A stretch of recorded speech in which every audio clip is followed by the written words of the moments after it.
नमस्कार, आप देख रहे हैं उत्तराखंड टाइम। मैं हूं आपके साथ प्रेम पंजोली। हिंदू मान्यता वाले सभी लोग आज से नवरात्रि के पाठ आरंभ करने जा रहे हैं। साल 2024 की शारदीय नवरात्रि का शुभ मुहूर्त 3 अक्टूबर से आरंभ हो चुका है। आज हम इस धार्मिक पर्व के बारे में बात करने जा रहे हैं। इस पर्व पर कई लोगों के मत अलग अलग हो सकते हैं, पर संदेश लगभग एक जैसा ही है। विज्ञान भी इंसान को कभी कभी व्रत रखने को कहता है, जिसे हम साइंस की भाषा में फास्ट कहते हैं।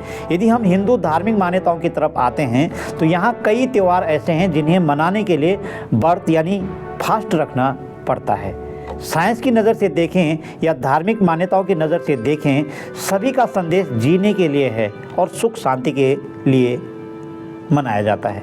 आइए इस रिपोर्ट में आपको शारदीय नवरात्रों की ओर ले चलते हैं। यहाँ कुछ ऐसे मसलों पर बातचीत आगे बढ़ाते हैं जो हमारे जीवनचर्या में भी काम आ सकते हैं। पहला सवाल बनता है कि हम नवरात्रों को क्यों मनाते हैं, इसके पीछे का राज क्या है। हिंदू धर्म ग्रंथों के अनुसार इस वर्ष हस्त नक्षत्र और इंद्र योग के संयोग में शारदीय नवरात्रा 3 अक्टूबर दिन गुरुवार से शुरू हो रहे हैं। इस बार नवरात्रा 3 से लेकर 11 अक्टूबर तक है और 12 अक्टूबर को दशहरा मनाया जाएगा। आदि शक्ति नवरात्र में माँ दुर्गा के 9 स्वरूपों की 9 दिन तक अलग अलग पूजा होती है।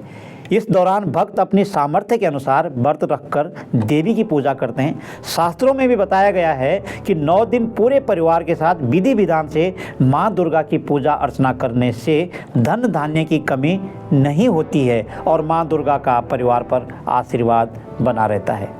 धार्मिक मान्यताओं में ऐसा भी बताया गया है कि 9 दिनों तक माँ दुर्गा के स्वरूप चंद्र देवी की पूजा करने के बाद राम ने रावण को हराया था। ऐसा माना जाता है कि तभी से नवरात्रि की शुरुआत हुई।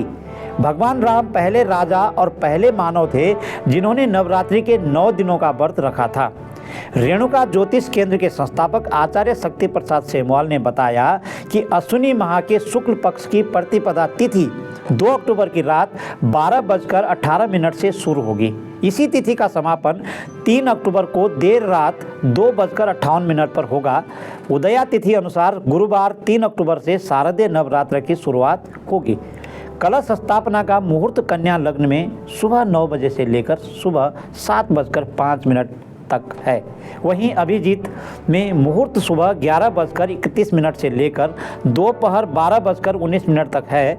उन्होंने यह भी बताया कि बनारस के महावीर पंचांग के अनुसार इस बार चतुर्थी तिथि की वृद्धि होने से यह तिथि 2 दिन यानी 6 और 7 अक्टूबर को मनाई जाएगी।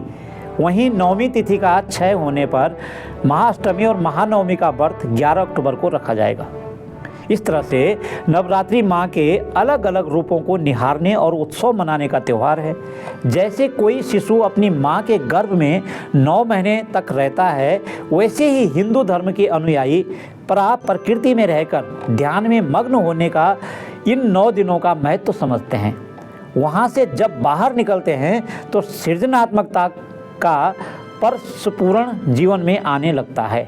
हालांकि नवरात्रि एक संस्कृत शब्द है जिसका अर्थ होता है 9 रातों का 9 समय। इन 9 रातों और 10 दिनों के दौरान शक्ति और देवी की पूजा की जाती है। इस समय शक्ति के 9 रूपों की उपासना की जाती है। रात्रि शब्द सिद्धि का प्रतीक है। भारत के प्राचीन ऋषि मुनियों ने रात्रि को दिन की अपेक्षा अधिक महत्व दिया है।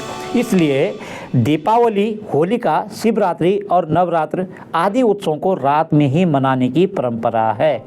यहाँ चैत्र माह में भी नवरात्रि का आयोजन होता है।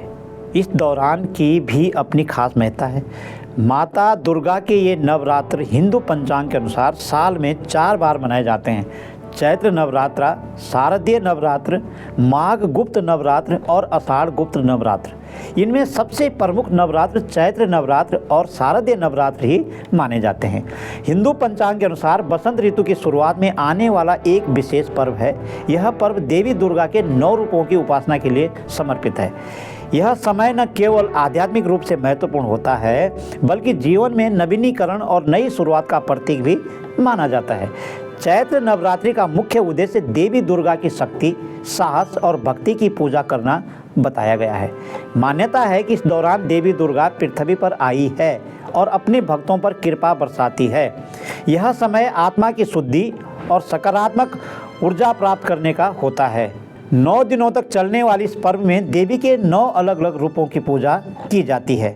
श्रीमद् भागवत गीता के अध्याय 16 के श्लोक 23 में बताया गया है कि जो व्यक्ति शास्त्र की विधि को त्याग कर अपनी इच्छा से मनमाना आचरण अर्थात पूजा और कर्मकांड करते हैं, वे न तो सुख प्राप्त करते हैं और न उनका कोई कार्य सिद्ध होता है और न ही उन्हें परम गति प्राप्त होती है। इससे स्पष्ट होता है कि शास्त्र विरुद्ध साधना से मोक्ष की प्राप्ति संभव नहीं है। श्लोक 24 में भी गीता ज्ञानदाता अर्जुन से कहते हैं कि कर्तव्य और अकर्तव्य के लिए शास्त्र ही प्रमाण है और इसे जानकर शास्त्र विधि से नियत कर्म ही करना योग्य है। अर्थात गीता ज्ञानदाता स्वयं बता रहे हैं कि भक्ति साधना करने के लिए शास्त्र ही प्रमाण है। दरअसल हम यह भी जानते हैं कि नवरात्र मनाने का कोई प्रमाण नहीं है, फिर भी हम इसे करते हैं। इसलिए प्रमाण के तौर पर श्रीमद् भागवत के अध्याय 16 के श्लोक 23 व 24 का अनुसरण कर सकते हैं। कुछ सदग्रंथों में यह भी उल्लेख है कि देवी अथवा माता जी को केवल व्रत रखकर जल चढ़ाकर खुशी नहीं किया जा सकता, बल्कि उनके वास्तविक मंत्र का जाप करके ही उन्हें प्रसन्न किया जा सकता है। क्या साल में 9 दिन उनकी पूजा करके उन्हें खुश कर सकते हैं? असल में उन्हें साल के 365 दिन उनकी साधना करके और उनके वास्तविक जाप से खुश कर सकते हैं, न कि व्रत रखकर या जल चढ़ाकर। सनातन धर्म में प्रत्येक त्यौहार आध्यात्मिक, मानसिक और शारीरिक लाभ से जुड़ा है। तो चलिए यहाँ हम समझने की कोशिश करेंगे कि नवरात्रि है क्या। चैत्र नवरात्रि चैत्र के शुक्ल पक्ष के दौरान मनाई जाती है। चैत्र नवरात्रि के साथ ही हिंदू नववर्ष की शुरुआत होती है। पौष और आषाढ़ के महीने की नवरात्रि को गुप्त नवरात्रि कहा जाता है, क्योंकि उस नवरात्रि में तंत्र साधना की जाती है। पारिवारिक लोगों द्वारा केवल चैत्र और शारदीय नवरात्रि को ही मनाया जाता है। मराठी लोग चैत्र नवरात्रि को गुड्डी पड़वा, कश्मीरी हिंदू नवरे, आंध्र प्रदेश, तेलंगाना और कर्नाटक इसे उदागी के नाम से मनाते हैं। 9 दिन चलने वाले इस त्यौहार को रामनवमी भी कहते हैं, क्योंकि उसका समापन भगवान राम के जन्मदिन रामनवमी वाले दिन होता है। शारदीय नवरात्र महानवरात्रि या मुख्य नवरात्रि भी कहा जाता है। अश्विनी शुक्ल पक्ष की प्रतिपदा तिथि के दिन यानी अक्टूबर या नवंबर महीने में पूरे भारत में दुर्गा पूजा के रूप में मनाई जाती है। कथा के अनुसार 9 दिनों की लंबी लड़ाई के बाद देवी दुर्गा ने राक्षस महिषासुर का वध किया, जिसके बाद से यह नवरात्रा मनाई जाती है। शारदीय नवरात्रि से एक और कहानी जुड़ी हुई है, जिसके अनुसार भगवान राम ने रावण को युद्ध में पराजित करने के लिए देवी दुर्गा के 9 रूपों की पूजा की थी। इसके बाद 10वें दिन भगवान राम ने रावण का वध किया, यानी शारदीय नवरात्रि के 10वें दिन को विजयदशमी के रूप में मनाया जाता है। कुल मिलाकर भारत में हर उत्सव की एक खास कहानी है, खास मकसद है और खास प्रकार की परंपरा रही है। वह चाहे धार्मिक उत्सव हो या राजनीतिक, सामाजिक अथवा सांस्कृतिक उत्सव। इन्हीं उत्सवी परंपरा के अनुसार भारत को एक गुलदस्ता भी कहते हैं, अर्थात बहुविविधता में एकता। हमारी यह रिपोर्ट आपको कैसे लगी कमेंट करके ज़रूर बताइए। नमस्कार।